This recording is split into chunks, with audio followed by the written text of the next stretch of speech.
Saxon's Trig, Lesson 80, is about trigonometric identities for the second time.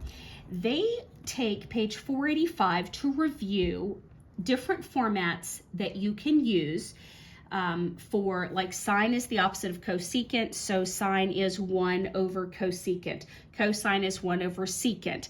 And then they review the negative. Sine of negative theta is the same as pulling the negative out in front and having sine theta.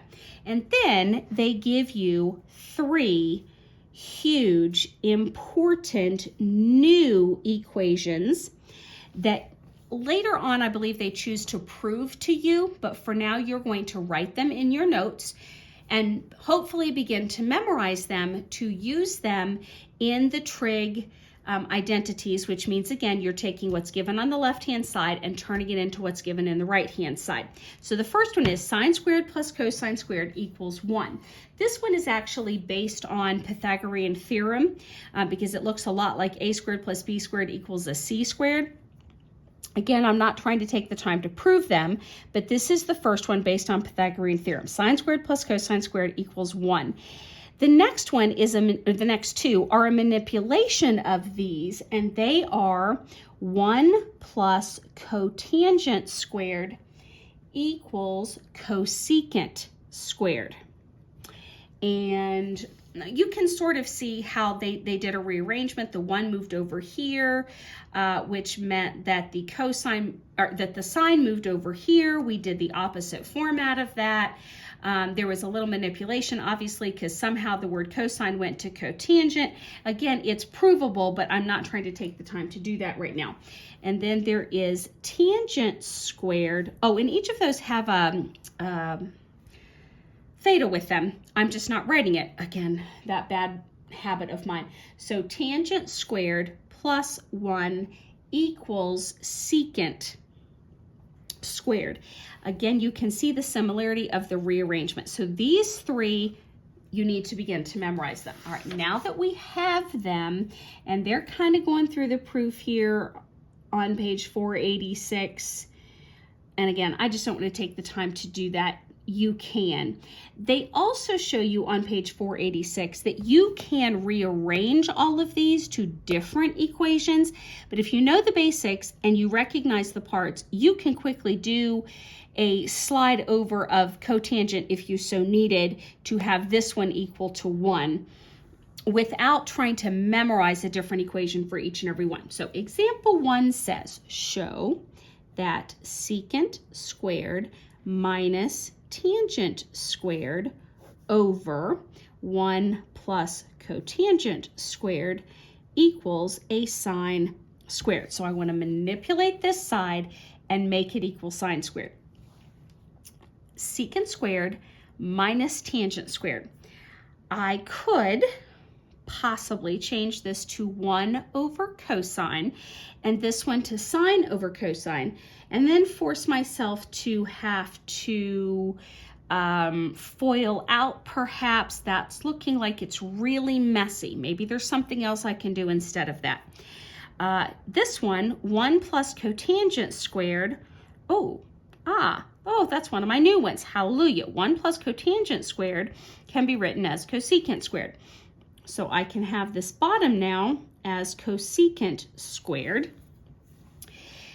Now let me go back to my secant and my tangent. Oh, this one has a secant and a tangent. It's not in this format, but if I minus the tangent over here, that's secant squared minus tangent squared equals 1. Beautiful. Now I've rearranged it both, so we can see how these formulas are super helpful. And then what is this the opposite of? Sine. Great. So if I flip it, that makes it sine squared. And I'll go ahead and put it was an x back in here and check mark it because I've made it what they wanted me to show. Example 2. 1 over tangent A plus tangent A, this one I'm writing the A's, equals secant A. Since I started it, I'll finish it. Secant A cosecant A. That's what they actually give me. All right, so my 1 over tangent can be written as if I flip it, cotangent, what does cotangent stand for? Well, tangent was sine over cosine, so cosine over sine plus, what did tangent stand for? Sine over cosine. All right, what can I do to combine those? Common denominator is necessary, so that would be sine cosine. So this one is missing the cosine. If I put another cosine with that cosine, I get cosine squared, plus this one's missing the sine part. If I put another sine with sine, I get sine squared. Cosine squared plus sine squared, 1. So 1 over sine and cosine. All right, now if I separate those, what is 1 over sine? Cosecant. All right, my A back in here again. What is 1 over cosine? Secant. And even though that's the flip-flop because I wanted to match the order that I had stuff, it's still this, it's just flip-flopped. Check mark. Okay, that was example 2. Example 3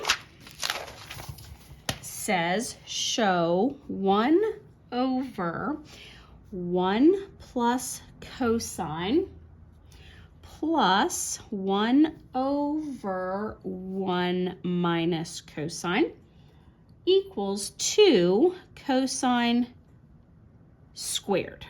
Okay. Oh, make sure, yeah, there we go. Okay, a little more centered. So in order to add these two together, I need to have common denominators, which will be 1 plus cosine with 1 minus cosine.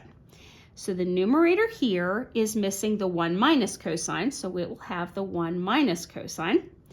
Adding with, this one's missing the 1 plus cosine, and multiplying times 1 doesn't make any changes to it.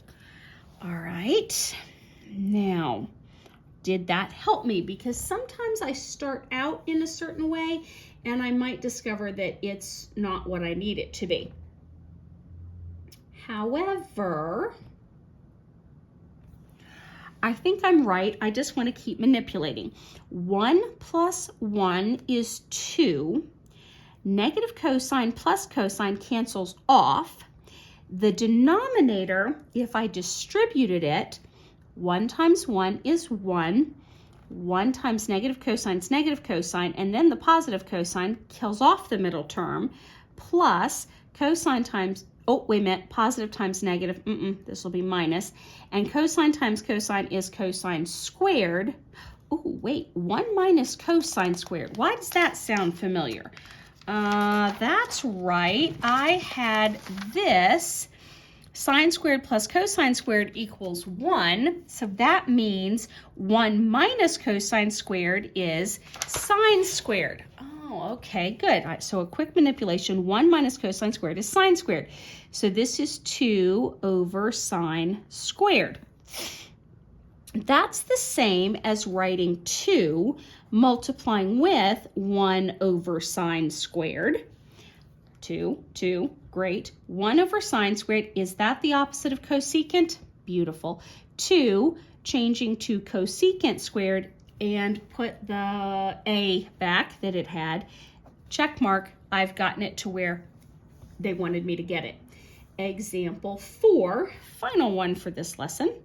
Cosine over 1 plus sine plus 1 plus sine over cosine, and they want me to prove that goes to 2 oh, good grief, I'm flipping back to 3. I'm like, why does that sound familiar? Hang on, what can I keep? Cosine 1 plus sine plus 1 plus sine over cosine. Oh, it's just my equal part. Equals 2 secant.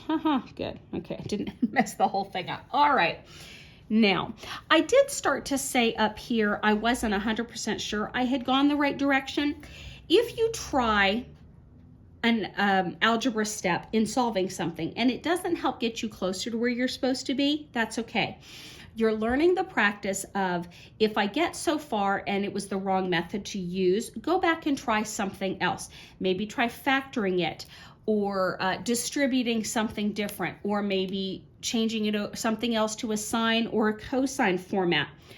there's a variety of things, so don't expect every single one to necessarily move as smoothly as I'm trying to show that they are. You might try a method and then have to backtrack and fix it, and that's okay. Now that we've said that, nothing I can do with cosine, nothing I can really do with 1 plus sine, but I can create a common denominator to proceed. So my common denominator would be 1 plus sine multiplying with cosine. So this one has this part but needs the cosine. Another cosine going with this one will make cosine squared. This has the cosine part but it needs this part, so the plus sign drops down.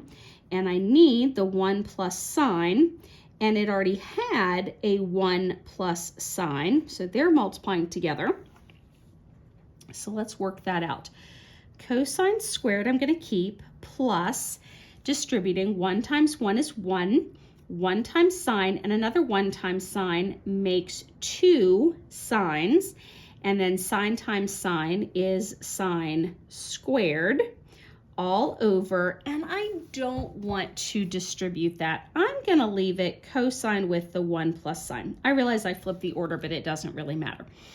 I do see in the numerator that I have a cosine squared plus a sine squared, and I know from my formula before I can change that over to a 1. So I now have a 1 plus this 1 plus the 2 sine, which I've never touched. So this cosine squared plus sine squared made the 1, and then I rewrote those 2. And again, no change to that denominator. Can't think of a thing to do with it other than distribute, which I don't really want to do. 1 plus 1 is 2, plus 2 sine over same denominator.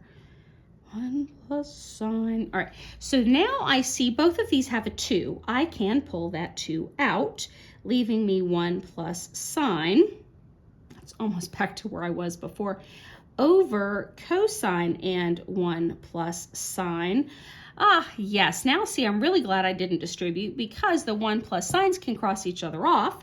Now I'm down to 2 over cosine, and that again can separate into 2 with 1 over cosine written that way. And 1 over cosine is the opposite of secant, so 2 secant, let's put back my lettering A, and that's exactly what I wanted, check mark and done.